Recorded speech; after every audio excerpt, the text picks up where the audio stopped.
तर आजच्या व्हिडिओमध्ये तुम्हाला ट्रान्सफॉर्मरच्या या प्रश्नांची उत्तरं मिळतील आणि या प्रश्नांची सुद्धा उत्तरं मिळतील.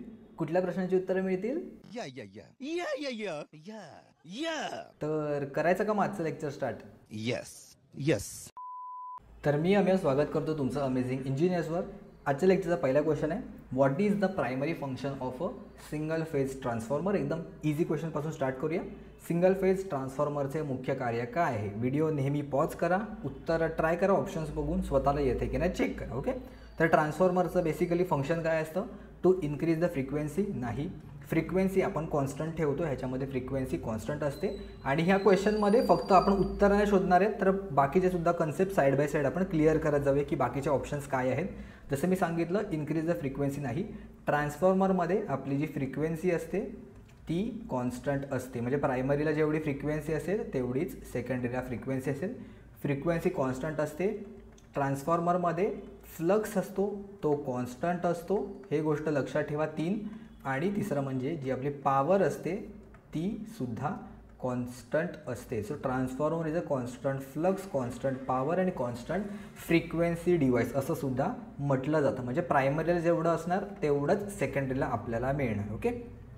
टू इन्क्रीज द फ्रिक्वेन्सी हा ऑप्शन तर चुकीचा आहे. To convert AC to DC नाही, हे पण नाही. AC टू DC कन्वर्ट करायचं काम कोण करतं? तर रेक्टिफायर. ओके. बाकीचे ऑप्शन पण आपण चेक करत जाऊया, तुम्हाला एक्स्ट्राचं नॉलेज मिळेल. टू स्टेप अप और step down the voltage level. Correct. ट्रान्सफॉर्मरचं हे काम असतं, व्होल्टेज लेवलला स्टेप अप किंवा स्टेप डाऊन करणं, म्हणजे व्होल्टेजची व्हॅल्यू कमी किंवा जास्त करणं, जशी रिक्वायरमेंट असेल त्याप्रमाणे. To store the electrical energy नाही.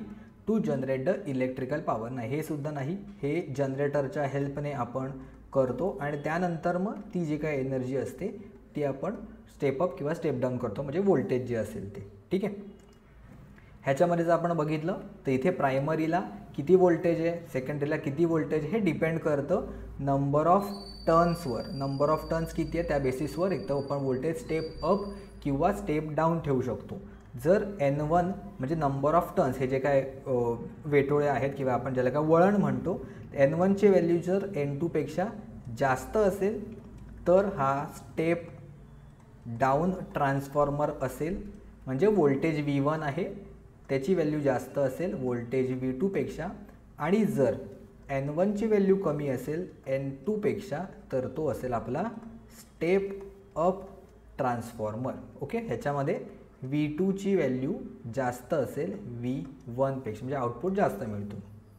पुढचा क्वेश्चन आहे आपला, what is the core material typically use in a single phase transformer to minimise the eddy current losses. Eddy current कमी करण्यासाठी कुठल्या प्रकारचं मटेरियल यूज केलं जातं कोअरमध्ये सिंगल फेज ट्रान्सफॉर्मरला लॉसेस कमी करायला? तांब, ॲल्युमिनियम, सिलिकॉन स्टील, लोह की फेराइट. ओके. तर जर तुम्हाला माहिती असेल, ट्रान्सफॉर्मरमध्ये आपण 2 प्रकारे ह्याला कॅटेगराईज करू शकतो. ट्रान्सफॉर्मरचे कुठले 2 पार्ट असतात?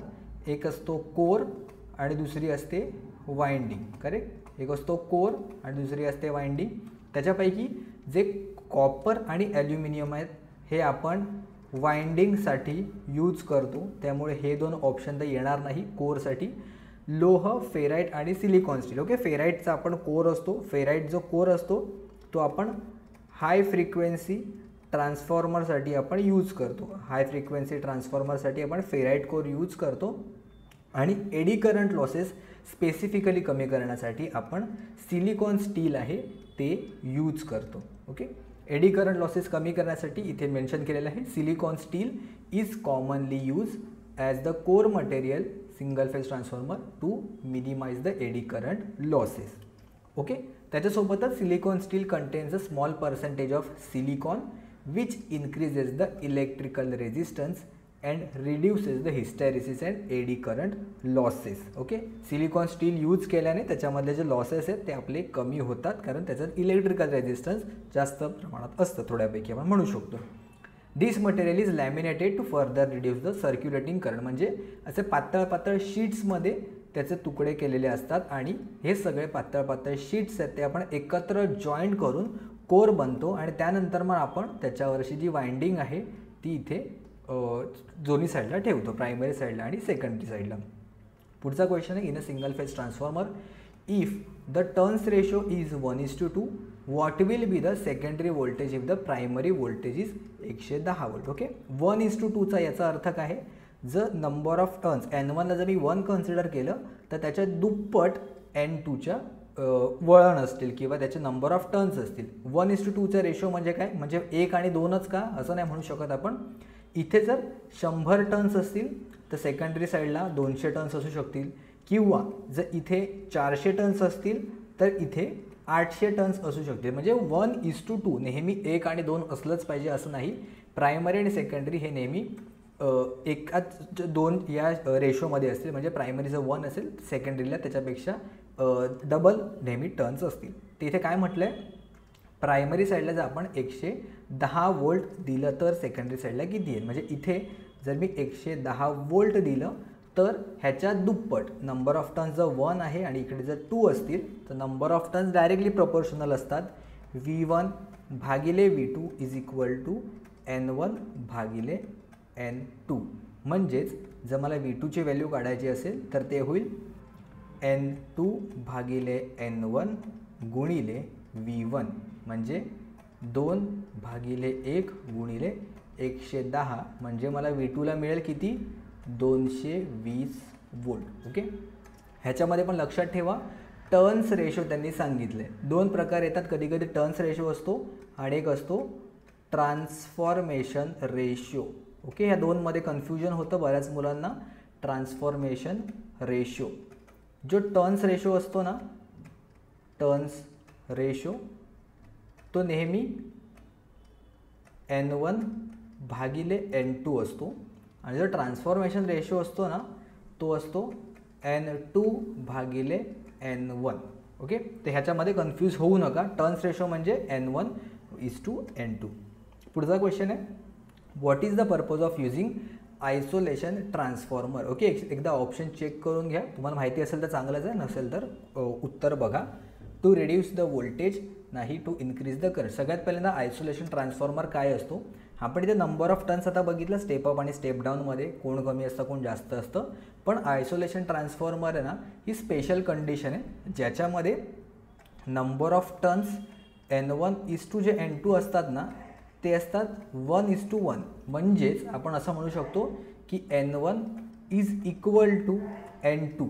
दोन्ही नंबर ऑफ टर्न्स आहेत ना हे इक्वल असतात. N1 is equal to N2. जर इथे 100 असतील तर इथे पण 100च असणार. म्हणजे जर प्रायमरी साईडला मी सपोज 110 वोल्ट दिलं मगाच्या केसप्रमाणे, तर सेकंडरी साईडला सुद्धा मला 110 वोल्टच मिळणार. ओके, मग जर ट्रान्सफॉर्मर एवढा मी यूज करतो ज्याच्यामध्ये फ्लक्स जनरेट होतो आहे, इकडून इकडे जात आहे, तर त्याच्यामध्ये जर मला सेमच व्होल्टेज मिळतं आहे तर मग ह्या ट्रान्सफॉर्मरचा फायदाच काय आहे. मग मी ज्याला सेकंडरीला जर मला सेमच व्होल्टेज मिळतं तर मी डायरेक्टली हेच व्होल्टेज यूज करेन ना, ट्रान्सफॉर्मर न यूज करता. करेक्ट, हा प्रश्न तुमच्या डोक्यात आला असेल. ज्यांना माहीत नसेल त्यांना, तर आयसोलेशन ट्रान्सफॉर्मरचं रिड्यूस व्होल्टेज करण्यासाठी यूज होतो का, नाही. करंट इन्क्रीज करण्यासाठी यूज होतो का, नाही. ह्याच्यासाठी पण नाही यूज होत. To provide the electrical isolation between the circuits. म्हणजे प्रायमरी साईडला सपोज इथे माझं एक इलेक्ट्रिक सर्किट आहे आणि सेकंडरी साईडला पण माझं एक इलेक्ट्रिक सर्किट आहे. करेक्ट, पण इकडून इथे जाताना आपल्याला फ्लक्स जनरेट होतो आहे. बघताय तुम्ही, इथून करंट आल्यानंतर फ्लक्स जनरेट होतो आहे. म्हणजे हा मधल्या पार्टमध्ये आहे ना फक्त फ्लक्स आहे, मॅग्नेटिक सर्किट आहे. इथे कुठेही इलेक्ट्रिक सर्किट नाही आहे. हा जो आपला ट्रान्सफॉर्मर आहे ना ह्याच्यामध्ये पूर्ण मॅग्नेटिक फ्लक्सने जे व्होल्टेज आहे ते प्रायमरीकडून सेकंडरीकडे जात आहे. करेक्ट, इथून इकडे. त्यामुळे इकडे जर काही प्रॉब्लेम आला तर तो डायरेक्टली ॲज इट इज इथे रिफ्लेक्ट होत नाही. त्यामुळे आपण म्हणू शकतो की इलेक्ट्रिकल आयसोलेशन मिळतं. पॉवर फॅक्टर किंवा इन्क्रीज द फ्रिक्वेन्सी ह्याच्यासाठी पण नाही आहे. मेन कारण आहे ह्याचं आयसोलेशन. नावातच दिलं आहे त्यांनी आयसोलेशन. आयसोलेशन या शब्दाचा अर्थ आहे आयसोलेट करणे, आणि आयसोलेट या शब्दाचा अर्थ आहे वेगळे करणे. ओके, आयसोलेट करणे म्हणजे वेगळे करणे. म्हणजे हे जे 2 इलेक्ट्रिक सर्किट आहे, एक इथे लागलेलं आणि एक ह्या साईडला लागलेलं, ह्या दोघांना तो आयसोलेट करतो म्हणजे वेगळं करतो. तर प्रत्येकाला त्या अकॉर्डिंगच नावं दिलेली असतात. ती जर एकदा तुम्ही समजली तर त्याचं फंक्शन समजणं फार इझी होऊन जातं आपल्यासाठी. पुढचा क्वेश्चन आहे, in a single phase transformer if the primary winding has 200 turns and the secondary winding has a 50 turns, what is turns ratio. Okay, परत एकदा बघा, आत्ताच आपण डिस्कस केलं, ह्याच्यामध्ये पण बऱ्याच जणांची घाई होऊ शकते. So what is the turns ratio. Turns ratio आपण काय म्हणालेलो, टर्न्स रेशो असतो आपला N1:N2 किंवा N1/N2. प्रायमरी आहे त्याला आपण N1 म्हणू शकतो, म्हणजे हा आहे 200 आणि N2 आहे 50. ओके, तर आता 200/50 असा आपला ऑप्शन नाही आहे, तर आपण काय करू शकतो, ह्याच्यामधून कॉमन पार्ट आहे तो एलिमिनेट करू शकतो. म्हणजे दोन्ही साईडला सपोज जर मी 50ने भागलं, ओके, तर माझं उत्तर किती येईल, इथे येईल 4:1. ओके, म्हणजे ऑप्शन बी इथे माझा करेक्ट उत्तर होऊन जाईल. प्रायमरीचे टर्न्स जास्त आहेत, सेकंडरीचे टर्न्स कमी आहेत. हा आहे आपला टर्न्स रेशो. जर ट्रान्सफॉर्मेशन रेशो विचारलं, ओके, जर ट्रान्सफॉर्मेशन रेशो विचारलं तर ते किती येईल, ते येईल आपलं 1:4. आणि 1:1 कसलं येतं, आत्ताच आपण बघितलं, तर आयसोलेशन ट्रान्सफॉर्मरचं येतं. आयसोलेशन ट्रान्सफॉर्मरचं 1:1 टर्न्स रेशो असतो, किंवा ट्रान्सफॉर्मेशन रेशो काही म्हणू शकता. पुढचा क्वेश्चन आहे, what is the leakage flux in a transformer and how does it effect the transformers performance. Okay, video pause करा, एकदा ऑप्शन सगळे चेक करा, म्हणजे तुम्हाला समजून येतील. What is the leakage flux. Leakage flux ट्रान्सफॉर्मरमध्ये काय असतो आणि त्यामुळे ट्रान्सफॉर्मरच्या कार्यक्षमतेवर कसा परिणाम करतो. ओके, ऑप्शन्स आहेत, flux that does not link with both the windings, म्हणजे फ्लक्स जो दोन्ही वाइंडिंगशी जोडलेला नसतो. Flux that only links with the primary windings. Flux that only links with the secondary winding. Flux that links with both the winding and flux that is entirely loss. Flux जो पूर्णपणे गमावलेला असतो त्याला आपण लिकेज फ्लक्स म्हणतो. आता leakage flux सगळ्यात पहिल्यांदा काय आहे, डायग्रामवरून चेक करून घेऊया. मेन आपलं पर्पज काय असतं, जेव्हा मी इथून एक सप्लाय व्होल्टेज दिल्यानंतर करंट पास होतो आणि करंट पास झाल्यानंतर इथे फ्लक्स जनरेट होतो. ओके, मॅग्नेटिक सर्किट वाईज इथे फ्लक्स जनरेट होतो. हा फ्लक्स आहे तो सगळीकडे जनरेट होतो, म्हणजे असा त्याचा लेफ्ट राईटला सगळीकडे वरती खालती सगळीकडे जनरेट होतो. तर त्याच्यापैकी ठराविकच जो फ्लक्स असतो ना, तो कोअरमधून आपला जातो. कोअर म्हणजे ज्याच्या सभोवताली आपण वाइंडिंग गुंडाळलेली आहे ती, हा जो कोअर इथे मेन्शन केला, हा जो चौकोनी पार्ट दिसतोय तो. तर फ्लक्स काही प्रमाणातच इथून प्रायमरीकडून सेकंडरीकडे जातो कोअरच्या मार्फत, पण काही जो फ्लक्स आहे तो असा हवेतून सुद्धा पास होतो. तर आता हा जो फ्लक्स आहे त्याचा माझ्या सर्किटमध्ये किंवा ट्रान्सफॉर्मरमध्ये काहीच यूज होत नाही आहे. हा आपला जो फ्लक्स आहे तो हवेत निघून जातो आहे, म्हणजे व्होल्टेज इथून इथे पास करण्यासाठी तर त्याचा काहीच फायदा नाही आहे. त्यामुळे आपण त्याला लीक करतो आहे असं म्हणू शकतो, म्हणजे लिकेज फ्लक्स आहे असं. जसं पाण्याचा पाईप आहे सपोज, त्याच्यातून काही काही थेंब सपोज पाण्याचे जे पाईप आहे ते खाली गळत आहे, तिथून पाणी पास करतो आहे मी, पण त्यातलं काही पास होतं. तर हे जे आहे पाण्याचं थेंब ते लीक करतो असं म्हणतो, कारण त्याचा आपल्याला फायदाच होत नाही आहे, ते पुढे जातच नाही आहेत. तसंच फ्लक्सच्या बाबतीत सुद्धा असतं की काही अमाऊंट जो फ्लक्स आहे तो लीक करतो. Okay, so flux that does not link the both winding किंवा flux that only links the primary और सेकंडरी. फक्त प्रायमरी किंवा सेकंडरी म्हणू शकत नाही, तर इथे पण आहे. आता हा जो फ्लक्स आहे तो फक्त प्रायमरीशी लिंक करतो आहे, हा जो फ्लक्स आहे तो फक्त सेकंडरी सोबतच लिंक करतो. ओके, तर त्यामुळे हे दोन ऑप्शन तर येणार नाहीत. ऑप्शन दुसरा तिसरा तर कन्फर्म येणार नाही. Flux that links with both the windings हा पण आपण म्हणू शकत नाही, कारण जो फ्लक्स लिंक होतो आहे तो युजफुल असतो, जो लीक होतो आहे तो युजफुल नसतो. So flux that does not link with both the windings and flux that entirely lost. Okay, आपण असं म्हणू शकत नाही फ्लक्स दॅट एंटायरली लॉस्ट, कारण इथला जो पोर्शन आहे हा तर यूज होतो आहे. तर आपण ऑप्शन ए आणि ई मध्ये कन्फ्युजन असू शकतं, तर त्यातल्या त्यात पण flux that does not link with both the windings हा ऑप्शन आपल्याला करेक्ट वाटतो. Flux that does not link with both the windings. Okay, जो फ्लक्स दोन्ही वाइंडिंगसोबत लिंक नाही करत आहे किंवा नाही हे नाही येणार, हा ह्या वाइंडिंगसोबत लिंक करतो आहे, राईट.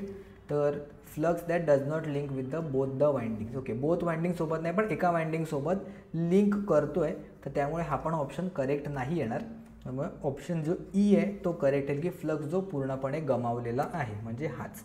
ओके, तर असं तुम्हाला कधी कधी ऑप्शनमध्ये कन्फ्युजन होऊ शकतं, तर तुम्हाला त्यावेळेला नीट शब्दांमध्ये काय काय दिलेलं आहे ते तुम्हाला नीट बघावं लागेल. ठीक आहे, पुढच्या क्वेश्चनकडे जाऊया.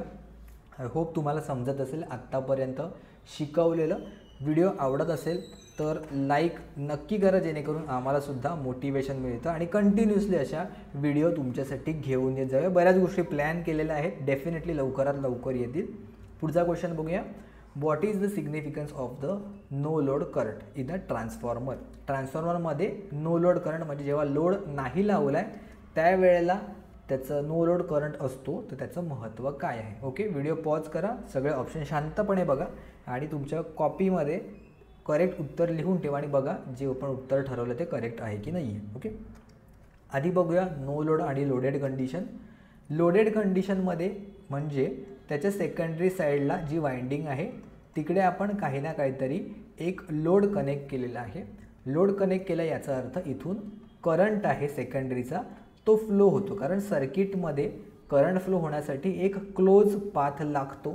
तर लोडेड कंडिशनमध्ये तिथे सर्किटमध्ये क्लोज पाथ जनरेट होतो, त्यामुळे जो करंट आहे तो इथून फ्लो व्हायला लागतो. ओके, पण नो लोड कंडिशनमध्ये सेकंडरी साईडला लोड काहीच कनेक्टेड नाही आहे, त्यामुळे सेकंडरी साईडचा जो करंट आहे तो 0 असतो. पण तरीसुद्धा प्रायमरीमधून काही ना काहीतरी करंट आहे तो फ्लो होतो.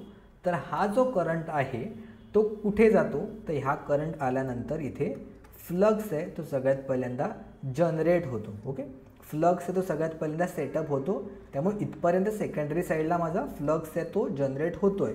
इकडे माझा व्होल्टेज पण मला मिळेल, पण इथे आपण लोड कनेक्ट केला नाही आहे, त्यामुळे इथे करंट फक्त फ्लो होणार नाही. त्यामुळे प्रायमरी साईडला किंवा हा जो कोर आहे त्या कोअरमध्ये आपला फ्लक्स आहे तो सेटअप होतो असं मी म्हणू शकतो. ऑप्शन चेक करूया, त्याच्यावरून समजेल आपल्याला. It indicates the efficiency of the transformer. नाही, ट्रान्सफॉर्मरचं इफिशियन्सी ह्याने नाही कळणार. It determines the maximum load the transformer can handle. आपण नो लोडवर करतो आहे म्हणजे लोडच लावत नाही आहे, तर मॅक्झिमम लोडचं प्रश्नच येत नाही आहे. It is responsible for exciting the core and compensating for losses. हे कोरला उत्तेजित करण्यासाठी आणि नुकसानीची भरपाई करण्यासाठी जबाबदार आहे. बरोबर, इथे जर करंट फ्लो झाला तर फ्लक्स जनरेट होतो आणि फ्लक्स आहे हा या कोअरमधून या कोअरमध्ये तो सेटअप होतो, म्हणजे आपण कोअरला उत्तेजित करतो किंवा कोअरला एक्साईट करतो असं आपण म्हणू शकतो. करेक्ट. तर त्यामुळे आणि जो कुठला नो लोड लॉसेस जे असतात, नो लोडवर पण काही अमाऊंट ऑफ लॉसेस आपले अवेलेबल असतं. जर तुम्ही शिकले असेल तर तुम्हाला माहिती असेल नो लोडमध्ये सुद्धा काही अमाऊंट ऑफ लॉसेस कोअरमध्ये होतात, कोअर लॉसेस, तर ते आपण कन्सिडर करू शकतो. त्यामुळे ऑप्शन सी आहे तो आपला बरोबर आहे. पुढचा क्वेश्चन आहे. What role does the transformer's core play in its operation. Okay, ट्रान्सफॉर्मरच्या कार्यामध्ये कोरची काय भूमिका असते. ओके, थोडे विचार करायला लावणारे क्वेश्चन्स आहेत, एकदम इझी डायरेक्ट क्वेश्चन्स नाही आहेत. कन्सेप्ट तुमचे बिल्डअप होतील म्हणून असे क्वेश्चन मी सिलेक्ट केलेले आहेत. काय option. It provides the insulation, it transfer the magnetic flux between the winding, it dissipates heat, it stores energy और इट रिड्यूसेस द व्होल्टेज. तर कोरचं महत्त्व काय आहे हे बघा. तुम्ही परत म्हणाल की जर वाइंडिंग ही आहे आणि वाइंडिंगमध्ये फ्लक्स आहे तो माझा तसा पण जनरेट होतोच आहे. करेक्ट. जर मी करंट ह्याच्यातून पास केला एका वाइंडिंगमधून तर त्याच्या भोवती सगळीकडे फ्लक्स आहे तो माझा सेटअप होतो आणि हा जो फ्लक्स आहे तो इकडे सुद्धा लिंक करू शकतो. डायरेक्टली जो फ्लक्स आहे जेवढा मी करंट वाढवत जाईन तेवढेचे मॅग्नेटिक फील्ड वाढत जाईल. राईट. तर मग अशा वेळी कोरचं काय महत्त्व आहे. ओके, मी विदाऊट कोरचं एक डायग्राम काढून दाखवतो. सपोज मी इथून करंट पास केला आणि ह्या अशा 2 वाइंडिंग आहेत. राईट. तर हा जो फ्लक्स आहे तो ह्याच्यासोबत इकडे सुद्धा लिंक करू शकतो ना डायरेक्टली. या दोन्ही साईडला जातो जो फ्लक्स, तर दोन्ही साईडला तो लिंक करू शकतो. मग अशा वेळी कोरचं काय महत्त्व आहे, तर कोर जो आपला आहे ना तो फ्लक्सला लीस्ट अपोजिशन प्रोव्हाइड करतो. लीस्ट अपोजिशन म्हणजे सगळ्यात कमीत कमी अपोजिशन प्रोव्हाइड करतो, किंवा जो आपण रिलक्टन्स म्हणतो फ्लक्सच्या बाबतीत तो रिलक्टन्स मिनिमम असतो आपला कोअरमधून. म्हणजे फ्लक्स आहे तो माझा प्रायमरीकडून सेकंडरीकडे जायला खूप मदत होते, फार पटकन विदाऊट लॉसेस जाऊ शकतो. तर त्यामुळे फ्लक्स पाठवायला ट्रान्सफर करायला प्रायमरीकडून सेकंडरीकडे कोअरचं सगळ्यात जास्त महत्त्व आहे. व्हाय आर द कोर्स लॅमिनेटेड? ट्रान्सफॉर्मरचे जे कोर आहेत ते लॅमिनेट का केलेले आहेत? लॅमिनेट म्हणजे आपण जे पुस्तक आपलं सर्टिफिकेटला जे लॅमिनेशन करायचं तसं नाही आहे. लॅमिनेट म्हणजे ह्याला थिन शीट्समध्ये आपण असे तुकडे तुकडे का केले? डायरेक्टली आपण असा सॉलिडच चौकोन असा का नाही घेतला? तर त्याचं कारण आहे जे आपण आधीच बघितलं, to reduce the eddy current losses. Okay, option A इकडे करेक्ट उत्तर होईल. What is the purpose of the conservator tank in a transformer? Okay, आत्तापर्यंतच्या क्वेश्चनमध्ये तुम्हाला काय डाऊट आहेत का? No, no, no, no, no. Okay, नाही आहेत ना डाऊट? तर ठीक आहे, करूया आपण पुढचा क्वेश्चनकडे. What is the purpose of the conservator tank in a transformer? ट्रान्सफॉर्मरमध्ये वेगवेगळे पार्ट तुम्हाला माहिती असले पाहिजे. त्याच्यापैकी जो कन्झर्वेटर टँक आहे त्याचं मेन एम काय असतं? ओके, कन्झर्वेटर टँक जर तुम्हाला माहीत नसेल तर हा जो आहे इथे ड्रमसारखा आपल्याला दिसतोय सिलेंडर, तो आहे कन्झर्वेटर टँक. हा जो खाली आहे त्याला आपण म्हणतो मेन टँक आणि हा आहे कन्झर्वेटर टँक. आणि ह्या दोघांमध्ये एका पाईपने तो जोडलेले असतात हे दोन्ही टँक. तर आता ह्याच्यामध्ये फायदा काय असतो? तर जो ऑइल फिल्ड ट्रान्सफॉर्मर असतो, म्हणजे ट्रान्सफॉर्मरची ही जी वाइंडिंग आहे त्याच्या भोवती आपल्याला ऑइल सगळं भरलेलं असतं, पूर्ण तो ऑइलमध्ये असं बुडवून ठेवलेली असते वाइंडिंग. त्याच्यापैकी आहे ना काही अमाऊंट ऑफ जी ऑइल असतं ना ते आपलं कन्झर्वेटर टँकपर्यंत पण इथे पोचलं गेलेलं असतं.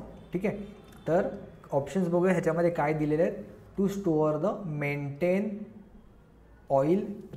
Oil and maintain pressure, to cool the winding, to provide insulation between winding, to measure the oil level, to reduce the eddy current. Okay, तर या 5 ऑप्शनपैकी store the oil and maintain pressure म्हणजे जेव्हा केव्हा ट्रान्सफॉर्मर जेव्हा गरम होतो, जेव्हा आपला लोड इन्क्रीज होतो, लोड इन्क्रीज झाल्यानंतर वाइंडिंग आहे ती आपली गरम होते, त्याचं टेम्परेचर इन्क्रीज होतं आणि आपल्याला माहिती आहे टेम्परेचर जर वाढलं तर ऑइल आहे ते एक्सपांड होतं, राईट? टेम्परेचर वाढल्यावर ऑइल एक्सपांड होतं.